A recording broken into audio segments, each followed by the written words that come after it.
इंसान कहता है कि मेरे पास पैसे आए तो मैं कुछ करूं, और पैसा है कि कहता है अरे इंसान तू कुछ कर तो सही, तभी तो मैं तेरे पास आऊं।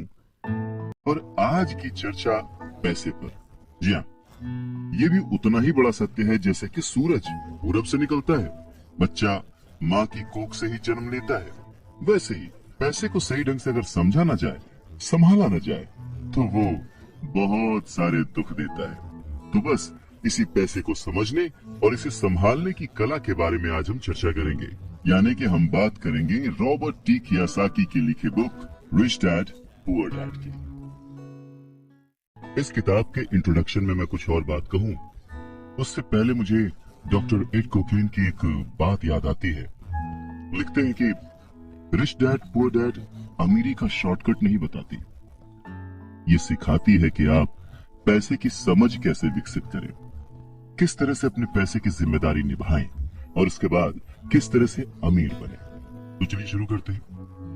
दोस्तों, जब भी बात जिम्मेदारी की आती है तो नाम याद आता है उस शख्स का जिसने जिंदगी में कितनी भी ठोकरें खाई हो, कितना भी दुखी रहा हो, पर हमारे हिस्से के गम लिए और अपने हिस्से की खुशी हमें दे दी। पिता। जेब खाली हो फिर भी मैंने उन्हें मना करते नहीं देखा, जेब खाली हो फिर भी मैंने उन्हें मना करते नहीं देखा। अरे मैंने अपने पिता से ज्यादा अमीर इस दुनिया में कोई इंसान नहीं देखा। रॉबर्ट टी कियोसाकी ने उसी पिता को ध्यान में रखते हुए, उन्हें main character of the story बनाते हुए हमें लाइफ के, आज की जिंदगी के, आज की लाइफ के सबसे इम्पोर्टेंट लेसन को पढ़ाने की कोशिश की है, विच इज पैसा।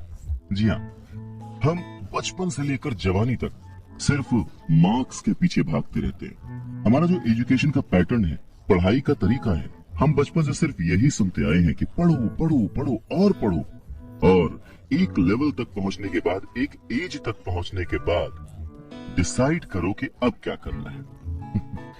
रॉबर्ट टी कियोसाकी इसी बात को बहुत ही खूबसूरती से एड्रेस करते हैं कि हमें पैसे को एक सब्जेक्ट की तरह बचपन से ही क्लासेस में पढ़ाना चाहिए। अगर आज पढ़ाई का मतलब, जिंदगी में सफल होने का मतलब ज्यादा पैसे कमाने से है, तो क्यों ना उस पैसे को सही ढंग से मैनेज करने का गुण हमें बचपन से मिले। स्कूल्स 6 घंटे के 8 घंटे के होते हैं, पर बाकी जो वक्त है वो घर पे बीतता है। तो कहीं ना कहीं स्कूल हो या घर हो, बच्चे को बचपन से ही पैसे की अहमियत, उसकी इम्पोर्टेंस, उसकी मैनेजमेंट के बारे में अगर पढ़ाया जाए तो इसमें कोई भी गलत बात नहीं है। मुझे लगता है कि ये बात कहीं ना कहीं मिसिंग थी। शायद कई सालों से ये जद्दोजहद है कि इसे शुरू किया जाए, इसे समझाया जाए। बहुत सारी फिल्में बनी हैं इस पर, लेकिन आज भी हम मार्क्स मार्क्स और मार्क्स के पीछे ही भागते हैं। अगर हमें पैसे को सही ढंग से मैनेज करने की कला आ जाए, अगर हमारी समझ डेवलप हो जाए, तो मुझे लगता है कि जो आजकल के बच्चे हैं वो बड़े जब होंगे तो वो खुश रहेंगे। इंसान को कंप्लीट करने के लिए उसका परिवार, उसके अपने, उसके दोस्त, उसका रहन सहन सब बहुत जरूरी होता है। ये तो नहीं कह सकते कि पैसा ही सब कुछ है, पर हाँ, सब कुछ पाने के लिए पैसा जरूरी है। काश कि मैंने ये बुक 20 साल पहले पढ़ी होती। ये लाइन अमेरिका के एक बहुत ही बड़े बिल्डर लैरिसन क्लार्क ने कही थी जब उन्होंने रिच डैड पुअर डैड पढ़ी थी। वक्त ऐसे ही बीत जाता है और हम काश में फंसे रह जाते हैं। ऐसी बहुत सारी चीजें हमें जब पता लगती हैं जिससे हमारी लाइफ बदल सकती थी, हमें कुछ सीखने को मिल सकता था, हमें तरक्की करने को मिल सकता था, पर वक्त बीत चुका होता है और बस रह जाता है तो ये कि काश कि मैंने ये कर लिया होता। आज हम चर्चा कर रहे हैं रॉबर्ट टी कियोसाकी की लिखी book rich dad poor dad पर। इस किताब में कियोसाकी ने अपने 2 पिताओं का रेफरेंस लिया है। एक जो रिच डैड थे जिनके पास बहुत पैसा था, और एक जो पुअर डैड थे। रॉबर्ट कियोसाकी अपने दोनों पिताओं को, दोनों डैड्स को बराबर का सम्मान देते थे, और उनके जो दोनों पिता थे वो भी उन्हें उतना ही प्यार करते थे। बहुत सारे लोगों के सवाल हो सकते हैं कि अब एक ही वक्त पर एक इंसान के 2 पिता कैसे हो सकते हैं, या कोई और क्वेश्चन। मुझे लगता है कि हम अगर इस बात पे ध्यान दें कि रॉबर्ट कियोसाकी हमें समझाना क्या चाहते हैं, तो हमारे लिए फायदे की बात होगी।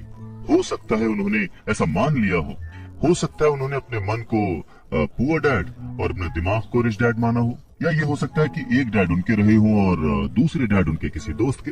कुछ भी हो सकता है। इम्पोर्टेंट ये नहीं है कि ये जो डैड का रेफरेंस लिया उन्होंने, ये कहानी है या काल्पनिक है। असल बात ये है कि रॉबर्ट कियोसाकी हमें समझाना क्या चाहते हैं, हमें बताना क्या चाहते हैं। चलिए मान लेते हैं कि रॉबर्ट कियोसाकी के दो पिता थे और उनमें से एक बहुत अमीर थे, एक बहुत गरीब थे। तो रॉबर्ट कियोसाकी कहते हैं कि सोच जो है वो बहुत बड़ा रोल प्ले करती है, और इसी माध्यम से रॉबर्ट कियोसाकी कहते हैं कि हालांकि वो दोनों पिता उनके अपने थे, हालांकि वो दोनों पिता उनका उतने ही शिद्दत से, उतने ही मन से ख्याल रखते थे, उतना ही प्यार करते थे, अपनी जान निछावर करते थे और हमेशा उन्हें सिखाने की कोशिश करते थे, जिंदगी में आगे बढ़ाने की कोशिश करते थे। पर ऐसा क्यों था कि उनके एक पिता अमीर थे और एक पिता गरीब? सारा खेल सोच का है, सारा खेल नजरिए का है। नजरिया ही इंसान को तरक्की दिला सकता है और नजरिया ही इंसान के जीवन की नाव डुबा सकता है। तो ये हमारे ऊपर है कि हम किस रंग के चश्मे को पहनकर कैसा मौसम देखते हैं। किसी शायर ने क्या खूब कहा है कि जैसा दर्द हो वैसा मंजर होता है, अरे मौसम तो इंसान के अंदर होता है। और उसी अंदर के मौसम को हमेशा बनाए रखने, अपने आप को पॉजिटिव रखते हुए, अपना नजरिया सकारात्मक रखते हुए अगर हम आगे सोचें तो कुछ अच्छा तो जरूर होगा। बातें और भी हैं, सुनते रहिए। गरीब और मध्यम वर्गीय लोग पैसे के लिए काम करते हैं, पर जो अमीर होता है उसका पैसा उसके लिए काम करता है। और आज हम चर्चा कर रहे हैं रॉबर्ट टी कियोसाकी की लिखी book rich dad poor dad पर। स्कूल जाओ और मेहनत से पढ़ो, ये जो लाइन है याद करिए, बचपन में हम सब ने सुना है और एक बार नहीं कई बार सुना है। रिश्तेदारों से, घर वालों से, टीचर से, हर एक से, स्कूल जाओ और मेहनत से पढ़ो।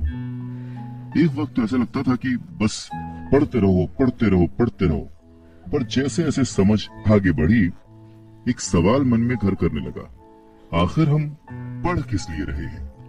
देखिए, स्कूल जाना और पढ़ाई करना ये बहुत ही अच्छी बात है, लेकिन अगर कोई काम किया जा रहा है तो वो किस वजह से किया जा रहा है ये जानना भी उतना ही जरूरी है। अपनी पढ़ाई पूरी करने के बाद हम सबसे पहले जॉब ही ढूंढते हैं ना, और ये सोचकर कि जॉब मिलने पर हमारी सारी प्रॉब्लम्स दूर हो जाएंगी, पैसे मिल जाएंगे, हम घर बना लेंगे, गाड़ी खरीद लेंगे और जो भी जरूरतें हैं पैसे से जुड़ी हुई वो सब पूरी कर लेंगे। पर ऐसा होता नहीं है। बहुत सारे लोग अच्छी जॉब और बहुत ही अच्छी सैलरी होने के बावजूद खुश नहीं होते। वो अपनी जरूरतें पूरी नहीं कर पाते, बहुत ही मुश्किल से घर का खर्च चला पाते हैं, पर वो लगे रहते हैं इस उम्मीद में कि शायद अगले साल फिर से इंक्रीमेंट होगा, पैसे बढ़ेंगे और उन पैसों से हम अपनी जो जरूरतें हैं जो पूरी नहीं कर पाए उन्हें पूरी कर लेंगे। और वो और ज्यादा मेहनत करते हैं प्रमोशन पाने के लिए। पर वक्त के साथ साथ हमारी जरूरतें और हमारा लालच बढ़ने लगता है। पहले तो पैसे के बिना रहने के डर से हम बहुत मेहनत करने लग जाते हैं, और उसके बाद जब हमें सैलरी मिलने लगती है तो हमें लालच और ज्यादा पाने की इच्छा जाग जाती है। और चूहे बिल्ली के इसी खेल में हमारी जिंदगी का भी एक पैटर्न बन जाता है। ज्यादा मेहनत करो, ज्यादा पैसे कमाओ, ज्यादा पैसे कमाओ, घर का खर्च चलाओ, पैसे खत्म, फिर ज्यादा मेहनत करो, और ये जो विशेष सर्कल है ये चलता रहता है। और इसी सर्कल में हम गोल गोल गोल गोल घूमते रहते हैं। अगर हमारे पास ज्यादा पैसे आ भी जाए तो भी हमें इस विशेष सर्कल में घूमने की आदत पड़ जाती है। हमें डर और लालच पर काबू पाना सीखना बहुत जरूरी है, क्योंकि अगर हम अमीर बन भी गए तो इन आदतों की वजह से हम हमेशा डर के साए में रहेंगे और अपनी जिंदगी को एंजॉय नहीं कर पाएंगे।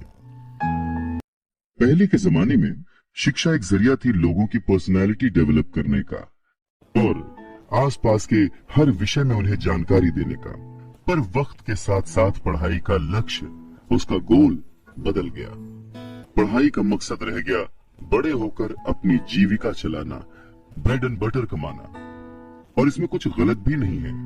वक्त के साथ चीजें बदलना बहुत जरूरी है, क्योंकि जो चीज वक्त के साथ नहीं बदलती वो या तो हमारी खुशियां छीनती है या फिर समाज को बहुत ही पीछे ले जाती है। रॉबर्ट टी कियोसाकी ने इस बहुत ही अहम मुद्दे को यहाँ पर उठाया है अपने book rich dad poor dad में। क्या खूब कहा है कि बचपन से ही अगर हम बच्चे को मनी को एज अ सब्जेक्ट बच्चों को पढ़ाना शुरू करें, उन्हें ये समझाना शुरू करें कि उसे कैसे मैनेज किया जाए, तो बड़े होने पर बच्चों की बहुत सारी प्रॉब्लम्स अपने आप ही सॉल्व हो जाएंगी।